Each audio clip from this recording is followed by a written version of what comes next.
السلام عليكم ورحمة الله تعالى وبركاته. أخواتي، كيف نتوما؟ لاباس عليكم؟ كنتمنى تكونوا بخير وعلى خير وبصحة جيدة إن شاء الله. اليوم غادي نشارك معكم واحد الحلوى ديال كاوكاو تطوانية عريقة، سبق اللي شاركت معكم في الأول د العام اللي بديت في القناة. كنت عملتها بالجنجلان ودابا عملتها بالكاوكاو اقتصادية. وهاد الحلوى كل واحد شنو كيسميها، الحلوى ديال الكاوكاو بالكويخطات ولا الحلوى البيان ولا الحلوى السباني، وكتجي شيشه وروعه في المذاق ولذيذه وسهله التحضير. كنتمنى هاد الوصفه اليوم تعجبكم، وكنتمنى تزيدوا تدعموني. نتوما كتشوفوا الشكل ديالها وكتفرتت بوحديتها، والشيشه كتذوب في اليد بالملفوم. ودابا غادي ندوزو المقادير لهاد الحلوى ان شاء الله. عندنا 250 غرام د الكاوكاو بلدي اللي كنكونوا نقيناه ومسحناه وحمرناه في الفران وقشرناه.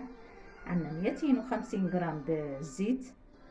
عندنا 80 غرام د السكر اللي كنشبروه وكنطحنوه، ماشي السكر سبيسيال غابره، السكر العادي. وعندنا شويه د المليحه وغنسموها بالقرفه، شويه د القرفه، نص معلقه صغيره د القرفه، و4 غرام د خميره الحلوى، نص معلقه، والدقيق حسب الخليط. دابا غندوزو الطريقه ان شاء الله. اول حاجه غنبداو بها نطحنوا الكاوكاو. من بعد ما طحنا الكاوكاو على هذا الشكل نتوما كتشوفوه بحال الجينه، عملنا فوق واحد الكسيعه، غنضيفوا عليه ديك 80 غرام د السكر اللي كنا طحناه. غنضيفوا عليه شويه د المليحه، وغيكون عندنا منسم بالقريفه، نص معلقه د القرفه. ونضيفوا داك 250 غرام د الزيت. شحال هادي كانوا كيوزنوا كلشي بالطيسان، طاسه زيت، طاسه سكر، طاسه الكاوكاو. انا عطيتهم لكم بالميزان. غادي نخلطوا جميع العناصر تيندمجوا لنا مع بعضياتهم، السكر والزيت والكاوكاو والقرفه والملحه. من بعد ما نسجموا لنا العناصر، دابا غنبداو نضيفوا الدقيق شويه بشويه وحنا كنخلطوا حتى نحصلوا على واحد العجينه ما كتكونش قاصحه بزاف وما كتلصقش بزاف. نضيفوا داك نص معلقه د خميره ديال الحلوى، 4 غرام. شحال هذه الحلوى كانت كتعدل بلا خميره. وهاد الحلوى كدير روعه في المذاق ولذيذه، وكتكون حاضره عندنا في جميع الاعياد. انا غنقعنا بالطريقه، كنضيف الدقيق شويه بشويه وانا كنخلط.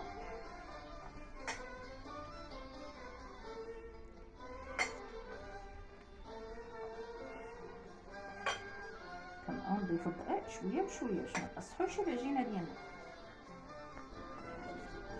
هذا هو الشكل ديال الخليط ديالنا. من بعد ما خلطنا نتوما كتشوفوا القوام ديال العجينه ديالنا كتكون طريه ورطيبه ما كتلصقش في اليد. دابا غندوزو باش نشكلوا الحليوه ديالنا. وفي هذا الاثناء كنشعلوا الفران ديالنا يسخن، غنشبروا شويه من الخليط، نعملوا على شكل كويره، نعملوا على شكل اصبع على هذا الشكل. الحليوه ديالنا ما محتاجه لا مرشم لا والو. نستفوها فوق في السوينيه فوق وراء الطاق على هذا الشكل، على شكل الاصبع، نعملوها في السوينيه. انا غنقلها هذه الطريقه تنسالي الخليط ديالي كامل. بعد ما شكلنا الحليوه ديالنا دابا غندخلوها الفران اللي كنا سخناه من قبل، كنشعلوا لها من فوق ومن تحت. ملي كيرجع اللون ديالها ذهبي كنخرجوها. هذا الشكل ديال الحلوى ديالنا من بعد ما طابت غنسمحوا ليها على الاضاءه. دابا غادي نخليوها حتى تبرد مزيان، عاد ندوزو باش نفندوها في السكر كلاص. بعد ما بردت الحلوى ديالنا نتوما كتشوفوها، دابا غادي ندوزو باش نفندوها في السكر كلاصي ونعملوا لها السريبتات ديالها.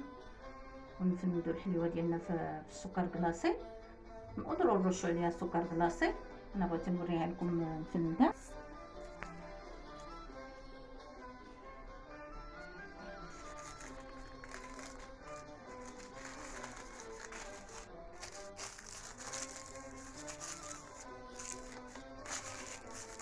انا على الطريقه تنسالي الحلوه ديالي كامل تسوي. هذا الشكل النهائي للحلوى اللي عملنا اليوم. كنتمنى تعجبكم ومع السلامه.